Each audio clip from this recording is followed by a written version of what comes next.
Hello, boys and girls. I'm here to read Chapter 10, The Guardian of the Gate. It was some time before the Cowardly Lion awakened, for he had lain among the poppies for a while, breathing in their deadly fragrance. But when he did not open his eyes and roll off the truck, he was glad to find himself still alive. "I ran as fast as I could," he said, sitting down, "but the flowers were too strong for me. How did you get me out?" Then they told him of the field mice and how they had generously saved him from death. And the Cowardly Lion laughed and said, "I have always thought myself very kind and terrible. Yet such small things as flowers came near to killing me. And such small animals as mice have saved my life? How strange is that? But comrades, what shall we do now?" "We must journey on until we find the road of yellow brick again," said Dorothy, "and then we can keep on going to the Emerald City." So the lion, being fully refreshed and feeling quite himself again, they all started upon the journey, greatly enjoying the walk through the soft, fresh grass. And it was not long before they reached the road of the yellow brick and turned again towards the Emerald City, where the Great Oz was. The road was smooth and well paved now, and the country about was beautiful, so that the travelers rejoiced in leaving the forest far behind. And with its many dangers they had met in its gloomy shades, one more they could see fences built beside, but the fences were painted green. And when they came to a small house in which a farmer lived, that was also painted green. They passed by several of these houses during the afternoon, and sometimes people came to the doors and looked at them as if they would like to ask questions, but no one came near them, nor spoke to them because of the great lion, of which they were much afraid. The people were all dressed in clothing of lovely green emerald green color, and wore hats. "This must be the land of Oz," said Dorothy. "We are surely getting near the Emerald City." "Yes," answered the Scarecrow. "Everything is green here, while in the country of the Munchkins, blue was their favorite color. But the people do not seem to be as friendly as the Munchkins, and I'm afraid we shall be unable to find a place to pass the night." "I should like something to eat besides fruit," said the girl, "and I'm sure Toto is nearly starved. Let us stop at the next house and talk to people." So when they came to the good-sized farmhouse, Dorothy walked boldly up to the door and knocked.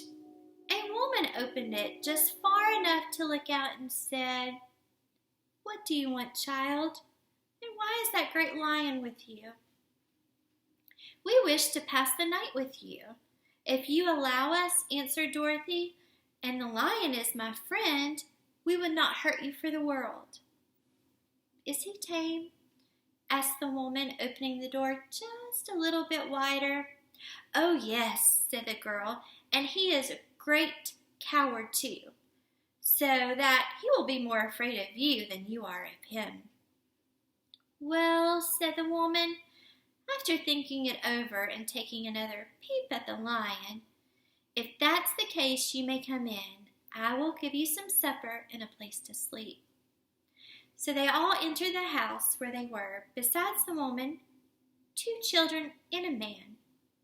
The man had hurt his leg and was lying on the couch in the corner. They seemed greatly surprised to see such strange company, and while the woman was very busy laying the table, the man asked, "Where are you all going?" "To the Emerald City," said Dorothy, "to see Great Oz." "Oh, indeed!" exclaimed the man.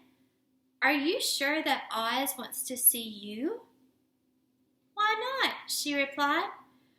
"Why, it is said that he never lets anyone come into his presence. I have been to the Emerald City many times, and it's a beautiful, wonderful place.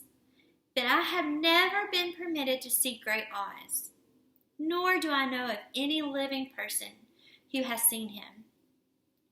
"Does he ever go out?" asked the Scarecrow. "Never.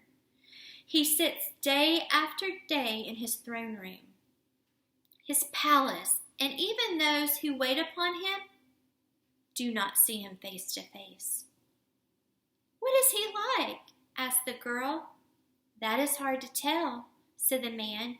"You see, Oz is a great wizard and can take on any form that he wishes. So that some say he looks like a bird, and some say he looks like an elephant, and some says he looks like a cat.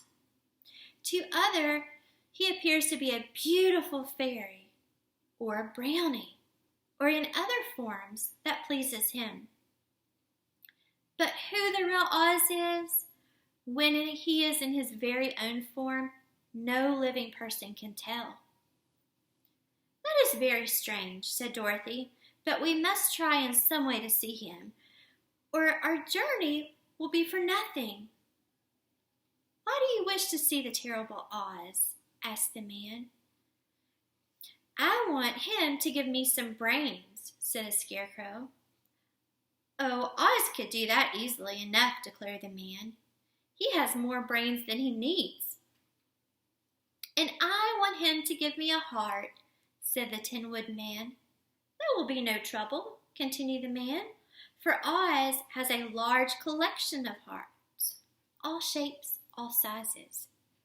"And I want him to give me courage," said the Cowardly Lion. "Oz keeps a great pot of courage in his throne room," said the man, "which he has covered with a golden plate to keep it from running over. He will be glad to give you some." "And I want him to send me back to Kansas," said Dorothy. "Where is Kansas?" asked the man, surprised. "I don't know," replied Dorothy, "but it's my home, and I'm sure it's somewhere." "Very likely.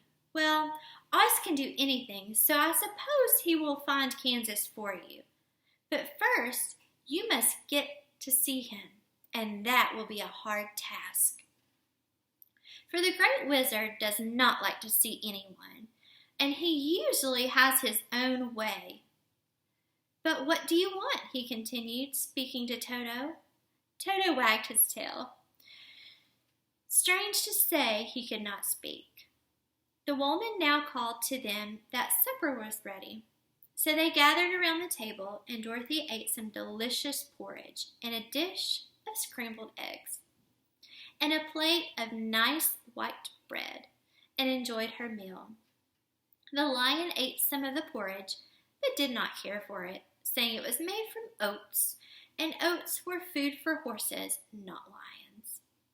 The Scarecrow and the Tin Woodman ate nothing at all. Toto ate a little of everything and was glad to get a good supper again. The woman now gave Dorothy a bed to sleep in, and Toto lay down beside her, while the lion guarded the door of her room so she might not be disturbed. The Scarecrow and the Tin Woodman stood up in the corner and kept quiet all night, although of course they could not sleep. The next morning, as soon as the sun was up, they started on their way and soon saw a beautiful green glow in the sky just before them. "That must be the Emerald City," said Dorothy. As they walked on, the green glow became brighter and brighter, and it seemed that at last they were nearing the end of their travels. Yet it was afternoon before they came to the great wall surrounded by the city. It was high and thick and of a bright green color. In front of them, and at the end of the road of the yellow brick, was a big gate, all studded with emeralds that glittered so in the sun that even painted eyes of the Scarecrow were dazzled. There was a bell beside the gate, and Dorothy pushed the button and heard a tinkle sound within. Then the big gate swung open slowly and opened, and they all passed through and found themselves in a high arched room, the walls of which glistened with countless emeralds. Before them stood a little man about the size of a munchkin. He was clothed all in green, from his head to his feet, and even his skin had a greenish tint. At his side was a large green box. When he saw Dorothy and her companions, the man asked, "What do you wish in the Emerald City?" "We came here to see Oz," said Dorothy. The man was so surprised at the answer that he sat down to think it over. "It has been many years since anyone has asked to see Oz," he said, shaking his head. "He is powerful and terrible, and if you come with a foolish errand to bother the wise reflections of the great wizard, he might be angry and destroy you all in an instant." "But it is not a foolish errand," replied the Scarecrow. "It's important, and we have been told that Oz is a good wizard." "So he is," said the Green Man, "and he rules the emerald wisely and well. But to those who are not honest or who approach him for curiosity, he is the most terrible, and few have ever dared to ask to see his face.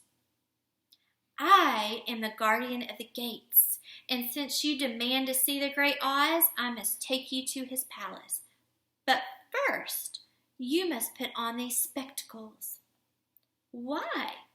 asked Dorothy. "Because if you did not wear the spectacles, the brightness and the glory of the Emerald City would blind you. Even those who live in the city must wear spectacles night and day. They are all locked on, for Oz so ordered it when the city was first built, and I have the only key that will unlock them." He opened the big box, and Dorothy saw that it was filled with spectacles of every size and shape. All of them had green glasses in them.